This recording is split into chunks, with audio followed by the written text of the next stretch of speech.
नमस्कार दोस्तों, मैं नितिन हलावत आप सभी लोगों का अपने YouTube चैनल में बहुत बहुत स्वागत करता हूं। दोस्तों, आज मैं आप लोगों को मिलाऊंगा अपने 6 होनहार छात्रों से जिन्होंने लास्ट ईयर, बल्कि लास्ट ईयर भी नहीं कहूँगा, इसी साल 2020 में बोर्ड के एग्जाम्स में मैथ में बहुत ही अच्छा स्कोर किया। सभी का स्कोर 90 से ऊपर था। ठीक है, तो आज हम इन लोगों से मिलेंगे और जानेंगे कि कैसे इन्होंने अपने मैथ्स के एग्जाम की तैयारी करी है, कैसे इन्होंने इतना अच्छा स्कोर किया और ये लाइफ में क्या बनना चाहते हैं, और ये जो 10th क्लास के विद्यार्थी हैं उन्हें क्या संदेश देना चाहेंगे। ठीक है दोस्तों, तो चलिए वीडियो शुरू करने से पहले बस मैं आप लोगों से एक ही बात कहना चाहूंगा कि रास्ते कभी खत्म नहीं होते, रास्ते कभी खत्म नहीं होते, बस लोग हिम्मत हार जाते हैं। लोग हिम्मत हार जाते हैं। पानी के किनारे पर बैठकर तैरना नहीं सीखा जाता। पानी के किनारे पर बैठकर तैरना नहीं सीखा जाता। गोताखोर बनने के लिए पानी में कूदना होता है। चलिए फिर आज की जो वीडियो है वो शुरू करते हैं और देखते हैं कि जो हमारे होनहार विद्यार्थी हैं वो आप लोगों के लिए क्या इंस्पिरेशन लेके आए हैं। ये हमारी इंस्पिरेशन सीरीज का पहला एपिसोड है। उम्मीद करता हूं आप लोगों को बहुत पसंद आएगा। अगर आप लोगों को पसंद आए तो प्लीज़ वीडियो को लाइक करिएगा, शेयर करिएगा, कमेंट करिएगा, और अगर चैनल पर नए हैं तो चैनल को सब्सक्राइब जरूर कर लें। तो चलिए फिर मिलते हैं अपने होनहार छात्रों से। तो सबसे पहले हम लोग अपने होनहार छात्रों से एक एक करके मिलेंगे, उनके बारे में जानेंगे, उनके नाम के बारे में और उनका जो मैथ्स में जो स्कोर था उसके बारे में। तो सबसे पहले आप बताएं कि आपका नाम क्या है और आपका मैथ्स में स्कोर क्या था 10th क्लास के बोर्ड के एग्जाम में। हाय गाइस, मेरा नाम मुस्कान सिंह है और मैंने अपने 10th में 97 मार्क्स गेट किए थे मैथ्स में। बहुत बढ़िया बेटा। हेलो गाइस, मेरा नाम वंशिका पांचाल है और मैंने 10th क्लास में 97 आउट ऑफ 100 मार्क्स गेट किए मैथ्स में। हेलो गाइस, मेरा नाम है आयुष अग्रवाल। मैंने अपने मैथ में 10th क्लास में 92 स्कोर किया आउट ऑफ 100। वेरी गुड, बहुत अच्छे बेटा। आप बताइए। Hey guys, my name is Shivam Mishra.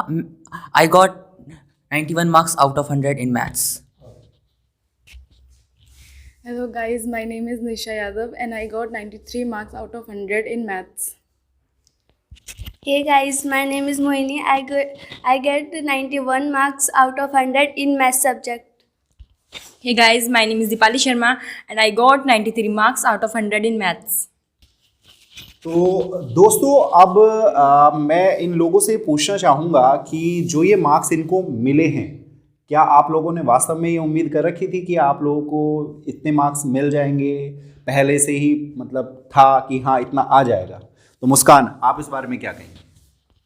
नहीं, स्टार्टिंग में जब मेहनत करनी जब स्टार्ट की थी तो ऐसा लगा नहीं था कि हाँ सच में इतने मार्क्स आ पाएंगे, लेकिन जब मेहनत प्रॉपर हो चुकी थी तब ये भरोसा था हाँ इतने मार्क्स अब हम गेट कर सकते हैं बिल्कुल प्रॉपर अच्छे से। और मुझे तो बिल्कुल उम्मीद ही नहीं थी कि मैं 97 क्या ना 80 प्लस भी ला पाऊंगी मैथ्स में, क्योंकि मेरी मैथ्स बिल्कुल अच्छी नहीं थी। बट जैसे जैसे पढ़ती रही, मेहनत करती रही, आखिर में पता पेपर देखते ही अच्छा लगा कि हाँ मैंने 97 किया। 10th क्लास की स्टार्टिंग में मुझे लग रहा था कि मेरा स्कोर 80 प्लस भी नहीं हो पाएगा, पर एंड में आते आते मुझे अपने ऊपर बिलीव था कि मैं 90 प्लस कर दूंगा इजीली। हाँ शिवम, आप क्या कहेंगे? मेरे को बिल्कुल भी उम्मीद नहीं थी कि मेरे 91 आएंगे। हाँ, बट इतनी उम्मीद थी कि हाँ मैं 80 प्लस तो कर सकता था, बट 91 की उम्मीद तो मेरे को बिल्कुल नहीं थी। 9th के मार्क्स देखते हुए तो नहीं लगा था कि 90 प्लस भी हो पाएगा, बट जब मेहनत अपनी कंटिन्यू रखी तब अपना थोड़ा कॉन्फिडेंस आ गया था कि हाँ 90 प्लस तो हो जाएगा। 9 की उसके अकॉर्डिंग हम चले तो हमें भी नहीं लगा था कि हम ले पाएंगे 91, बट जब सेकेंड टर्म के बाद बिल्कुल एकदम विश्वास हो गया था कि हाँ अब तो कर सकते हैं 90 से क्रॉस। स्टार्टिंग में मुझे भी नहीं लगा था कि मैं 90 प्लस कर पाऊंगी, पर जब फिर हमने मेहनत की पेपर के टाइम पे तो फिर और सब चीज़ की तो फिर मुझे भी विश्वास हो गया था कि हाँ 90 प्लस तो हो जाएंगे आराम से। तो दोस्तों अब मैं आप लोगों को इनके बैकग्राउंड के बारे में अगर बताऊं तो ये बहुत ही रिच फैमिलियों से बिलोंग नहीं करते हैं बच्चे।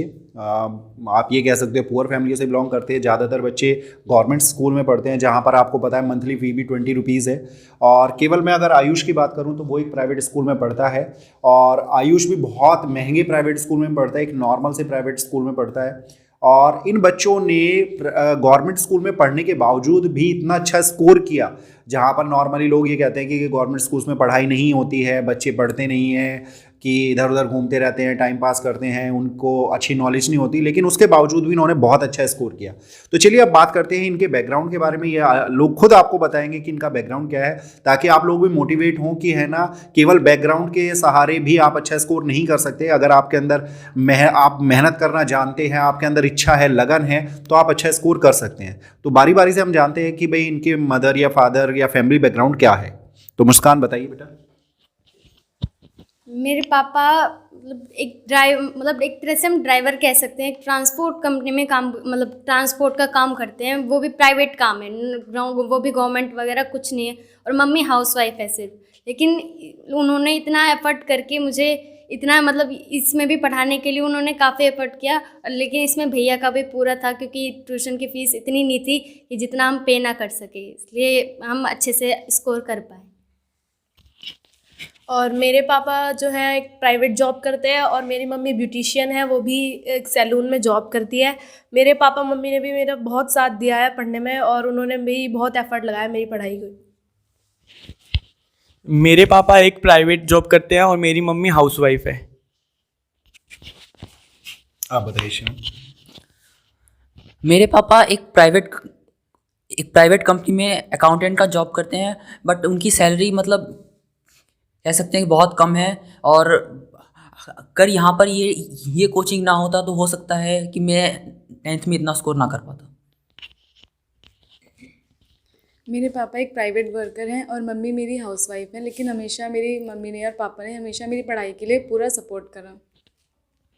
मेरे पापा एक प्राइवेट वर्कर हैं और मम्मा हाउसवाइफ हैं, बट दोनों मिलकर मुझे सपोर्ट करते हैं, हमेशा पढ़ाई के लिए आगे बढ़ने को कहते हैं, कभी पीछे नहीं रोकते। मेरे पापा भी एक प्राइवेट जॉब करते हैं और मम्मी हाउसवाइफ हैं, और उन्होंने मुझे इतना मतलब पढ़ाया, और वो मेरा बहुत सपोर्ट करते हैं। और इसमें भैया का भी बहुत सपोर्ट है मेरे इतने अच्छे मार्क्स आने के लिए। अब दोस्तों हम लोग इन बच्चों से जानना चाहेंगे, ताकि आप लोगों को भी पता चले कि आखिरकार इन्होंने अपने जो मैथ्स के एग्जाम की जो तैयारी है वो इतनी अच्छी की कैसे। आखिरकार कुछ ना कुछ तो इन्होंने भी तैयार किया होगा ना, तो तैयारी कैसे की थी। तो आप सभी लोगों से मैं जानना चाहूँगा कि आप लोगों ने कैसे मैथ्स के एग्जाम की तैयारी करी। उसके लिए भाई इतने अच्छे मार्क्स लाने के लिए तो अच्छी तैयारी की जरूरत पड़ती है, तो इतने अच्छे मार्क्स लाने के लिए आपने तैयारी कैसे करी। तो मुस्कान पहले आपसे। इन रियलिटी तो हमने अब तक शायद एनसीईआरटी के अलावा कोई बुक हमने ली नहीं होगी। अब तक हमने कोई बुक, बच्चे पूछते भी रहते हैं कि कौन सी बुक करी, लेकिन हमने आज तक कोई बुक करी ही नहीं। जो भी मटेरियल था वो भैया ने हमें असाइनमेंट्स दिए, कुछ क्वेश्चंस पेपर्स करवाए लास्ट ईयर के, लास्ट 5 ईयर्स के, तो हमारे उससे, और एनसीईआरटी हमने मतलब इतनी बार रिपीट कर ली कि हमें पूरा अच्छे से प्रैक्टिस हो चुकी थी, जिससे हमारे इतने अच्छे मार्क्स आ पाए। और जैसा कि मुस्कान ने बताया, भैया ने हमेशा फर्स्ट प्रायोरिटी जो है एनसीईआरटी को ही दी है, और हमने एनसीईआरटी तो बहुत अच्छे से करी थी, साथ ही साथ लेकिन भैया ने हमें असाइनमेंट भी कराए हैं, जो कि मेरे हिसाब से बहुत ज़्यादा हेल्पफुल थे हमारे मैथ्स के पेपर में। सबसे पहले मैंने अपनी एनसीईआरटी पर फोकस किया, जैसे कि भैया ने कहा था मुझे, और मैंने एनसीईआरटी को ही कम से कम 5 बार करा होगा, जैसे भैया ने कहा था हमें। और भैया ने हमें जो असाइनमेंट्स दिए थे, मैंने उनकी प्रिपरेशन की, और भैया ने हमारे लास्ट 5 ईयर के सैम्पल पेपर्स कराए, और भी मतलब जो भी भैया ने कराया मैंने उन्हीं पे फोकस करा। शिव आप बताइए। एनसीईआरटी के अलावा हमने ज़्यादा कुछ प्रिपेयर नहीं किया, बट हाँ हमने असाइनमेंट को बिल्कुल भी लाइटली नहीं लिया, उसको हमेशा स्ट्रिक्टली फॉलो किया। और हमेशा एनसीईआरटी पर पूरी तरह प्लीज़ निर्भर ना रहिएगा। फर्स्ट प्रायोरिटी तो हमने हमेशा एनसीईआरटी को ही दी थी, और भैया के बताए हुए असाइनमेंट्स, क्वेश्चंस वो सब करे थे, और 5 ईयर सैम्पल पेपर्स करे थे, और 10 ईयर्स पेपर भी करे थे। और मैं अपने आप को बहुत लकी मानती हूँ कि मैं निक्को भैया के पास पढ़ती हूँ, क्योंकि अगर मैं यहाँ ना पढ़ती तो शायद मेरा कभी 90+ स्कोर हो ही नहीं पाता। मैंने भी फर्स्ट प्रायोरिटी एनसीईआरटी को दी, क्योंकि जैसे कि हमारे भैया ने बोला, और उसका एक एक क्वेश्चन करा है, एक्सरसाइज प्लस एग्जाम्पल्स, एंड जो भी ऑप्शनली भी एक्सरसाइज होती है उसमें से भी क्वेश्चन कभी कभार आ जाते हैं। तो मतलब पूरी एनसीईआरटी 1-2 बार पूरा रिवीजन करा था, और लास्ट ईयर के क्वेश्चंस करे थे, और बस बच्चे पूछते थे RD शर्मा करिए, ये सब मैंने कुछ नहीं करा था, बस सिर्फ एनसीईआरटी और लास्ट ईयर के क्वेश्चंस, असाइनमेंट्स, बस यही करे थे। जैसे कि सभी बच्चे R D Sharma, R C Agarwal खरीदते हैं, पर लेकिन मैंने एनसीईआरटी की, जैसे कि भैया ने कहा था, एनसीईआरटी और जो भैया ने असाइनमेंट दिए सिर्फ वो किए, एंड लास्ट ईयर के कुछ क्वेश्चन पेपर थे वो किए, और बस इनकी वजह से मेरे 93 मार्क्स आ पाए हैं, सिर्फ भैया की वजह से और हमारी मेहनत की वजह से। बस मैंने ये सब चीज़ें करी। अब मैं आप लोगों से पूछना चाहूँगा कि देखिए, आप लोगों का आउट ऑफ 100, देखिए सभी बच्चों का एक इच्छा होती है कि मेरा स्कोर मैथ्स के अंदर या किसी भी सब्जेक्ट के अंदर 100 आउट ऑफ 100 हो जाए। लेकिन आप लोगों को कभी ऐसा नहीं महसूस हुआ कि हमारे जो कुछ मार्क्स कट गए हैं, थोड़ा सा उसका मलाल तो होता ही है। आप लोगों को हुआ था मलाल? अच्छा, आप में से कितनों को ये पता था कि भाई जो हमारे जो मार्क्स जो डिडक्ट हुए हैं, कटे हैं, ठीक है ना, ये आपको मतलब जैसे एग्जाम पेपर आप दे के आए तो आप लोगों को पहले ही पता चल गए थे कि हाँ भाई मेरे मार्क्स यहाँ पर कटने वाले हैं? किस किस को पता था? अच्छा, पूरा श्योर था कि हाँ मेरे यहाँ पर। तब पता नहीं चला, लेकिन बाद में जब एक बार पेपर दोबारा मैंने किया घर आके, लेकिन तब पता चला हाँ इसका आंसर डिफरेंट है मेरा, इसके मेरे मार्क्स पक्का कटेंगे। ओके ओके ओके, चलिए वेरी गुड। चलिए जी। और मुझे तो पता है, जब मैंने पेपर देखा तो पेपर मैंने पूरा कर दिया। मैं सिर्फ एक ही क्वेश्चन में अटकी थी, ट्रिग्नोमेट्री का 3 नंबर का क्वेश्चन था और मैं उसमें ही अटकी और मेरे उसमें ही मार्क्स कटे सिर्फ 3 नंबर और मैं 97 ही आए। और मेरी सिर्फ मेरी मिस्टेक की वजह से कटे थे। मैंने सारे क्वेश्चंस किए पर लेकिन एक सैम्पल पेपर छोड़ दिया था। मुझे लगा कि मैंने इतना तो कर लिया, आ ही जाएंगे मार्क्स, पर उसमें से ही वो क्वेश्चन आया 4 मार्क्स का। और एक मेरी एक्साइटमेंट की वजह से, नर्वस नहीं कह सकते, ऐसा एक्साइटमेंट की मुझे सारे क्वेश्चन आते थे तो मैंने सोचा कि मतलब ये भी हो जाएगा, ये भी। फिर मैंने एक क्वेश्चन में से थोड़ी सी मिस्टेक कर ली, डिजिट चेंज कर दी, फिर मेरे वहाँ मार्क्स कट गए और मुझे श्योर था कि 93 आएंगे और 93 आए। सेम मेरे साथ भी ऐसे ही हुआ था। वो एक्साइटेडमेंट की वजह से मेरे मार्क्स डिडक्ट हो गए, क्योंकि डिजिट में एक बार मैं सेंटीमीटर लगाना भूल गई थी, सेंटीमीटर स्क्वायर की जगह, और उसमें मेरे मार्क्स पक्का उसमें डिडक्ट हुए होंगे। और एक MCQ वगैरह आते हैं, इन पे बहुत फोकस करना। मैंने तुक्के में मैं 2-3 गलत लगाई थी शायद, तो उनमें मेरे मार्क्स डिडक्ट हुए थे। इसे आप एक्साइटमेंट कह सकते हैं या कुछ भी, आप इसे कुछ भी कह लीजिए, बट एक्साइटमेंट में कभी भी क्वेश्चन मत छोड़ना। जब मैंने अपना पेपर रीचेक किया था तो वो तब मैंने देखा था कि मेरे 2 4 नंबर के मार्क्स छूटे थे, वो 4 नंबर वाले क्वेश्चंस छूटे थे। इसी वजह से मेरे अभी 91 है और 1 मार्क्स कहाँ कटे आई डोंट नो। चलिए, मुस्कान भी कुछ कहना चाहती है, उससे भी पूछ लेते हैं। गाइस बस इतना ध्यान रखना, पेपर करने के बाद चेक ज़रूर कर लेना, क्योंकि उस चेकिंग में मेरे साथ ऐसा हुआ कि मैंने जहाँ तक क्वेश्चंस चेक किए, जस्ट उसके नेक्स्ट वाले क्वेश्चन में ही छोटी सी मिस्टेक थी। मैंने 4 और 9 में अपना डिफरेंस करना भूल गई और मेरी उस वजह से डिवाइड में गलती हो गई, और वो भी AP का क्वेश्चन था, जिसकी वजह से मेरे 3 मार्क्स वहाँ चले गए। अब मैं आप लोगों से पूछना चाहूँगा, देखिए पूरे साल तो आपने, ऑब्वियसली बात है सभी लोग अच्छी प्रिपरेशन करते हैं, लेकिन आप लोगों से मेरा एक और क्वेश्चन है। जैसे आप लोगों का एग्ज़ाम था, एग्ज़ाम जिस दिन, जैसे एग्ज़ाम आज है तो उससे जहाँ तक मुझे याद है कि वहाँ पे 3 या 4 दिन की छुट्टी मिली थी। तो उन 3-4 दिन की छुट्टियों में आपका क्या रूटीन था? आप कैसे प्रिपरेशन कर रहे थे? क्या आप लोगों ने रूटीन अपनाया हुआ था? हमारा रूटीन तो बस यही था, भैया सुबह होमवर्क देते थे और हमें उस पूरे दिन में हमें बैठ के बस वो होमवर्क ही कंप्लीट करना होता था। और उस होमवर्क में हमने उस 3 से 4 दिन में हमने एक बार NCERT पूरी रिवाइज कर ली। उस 3 से बस 4 दिन में पूरी NCERT हमारी ख़त्म। हमारा सबका दिन का रूटीन यही था कि जो भैया ने काम दिया वो तो करना ही है, जिसको करने में हमें लगभग 8 से 9 घंटे लग जाते थे। और हमने जो छुट्टी हमें मिली थी मैथ्स पेपर से पहले, उसमें हमने रोज़ डेली 8 से 9 घंटे मिनिमम तो करा ही करा है। और उन जो वर्क हमें मिलता था वो हमें एक दिन में पूरा करना ही करना होता था, उसमें हम कोई डील नहीं बरतते थे। जैसा कि वंशिका और मुस्कान ने बताया, मैंने भी सेम वही करा। जो 4 दिन थे उसमें रोज़ ही 8 से 9 घंटे पढ़ाई करी, जो भी भैया देते थे सिर्फ उसी पर फोकस करा, और असाइनमेंट और NCERT को पूरा कंप्लीट करा जो भैया ने दी थी। और जो लास्ट 5 ईयर्स के सैम्पल पेपर से हमें भैया ने करने के लिए दिए थे, हमने वही करे। और शिवम आप बताइए। उन 3 से 4 दिन के अंदर हमने पूरी NCERT कंप्लीट की थी विद असाइनमेंट्स जो हमें भैया ने दिए थे। और उस असाइनमेंट के अलावा मैंने खुद भी NCERT के एग्जाम्पल्स 2 से 3 बार और किए थे कि ये देखकर कि एग्जाम्पल्स ज़्यादा आते हैं इस वजह से। मेरा भी सेम यही रूटीन था। दिन में 8 से 9 घंटे तो मैथ करनी ही होती थी, और एनसीईआरटी वगैरह तो हमने एक दिन में ही कर ली थी, एक बार में। और असाइनमेंट, सैम्पल पेपर्स वगैरह हमने सब करे थे उन 4 दिनों में। मेरा भी सेम रूटीन यही था। जो भैया हमें काम देते थे हमें वो कंप्लीट करना था, और लगभग उस काम को कंप्लीट करने में 8 से 9 घंटे लग जाते थे। लगभग 3 दिन छुट्टी मिली थी, तो हमने 3-4 दिन 8 से 9 घंटे मैथ्स की प्रैक्टिस बहुत करी थी। जैसा इन सब का रूटीन था वैसे ही मेरा रूटीन था कि 8 से 9 घंटे तो पढ़ना ही है मैथ्स।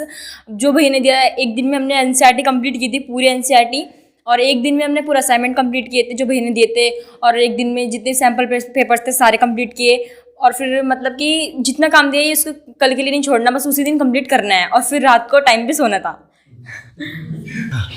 तो अब मेरा आप लोगों से क्वेश्चन है, जस्ट आप सभी से, जब आप मैथ्स के बोर्ड का पेपर देने के लिए गए, आप लोगों के पास, मैं जानता हूँ आप सभी लोगों के पास स्टैंडर्ड था, बेसिक किसी के पास नहीं था, तो आप लोगों ने जब स्टैंडर्ड का पेपर आपके हाथ में आया, तो आप में से कोई बच्चा ऐसा था जिसको डर लगा हो पेपर देख के कि हाँ मैं डर गया पेपर कैसा आ गया, ऐसा कोई डरा था? कोई तो नहीं लगा, लेकिन नर्वसनेस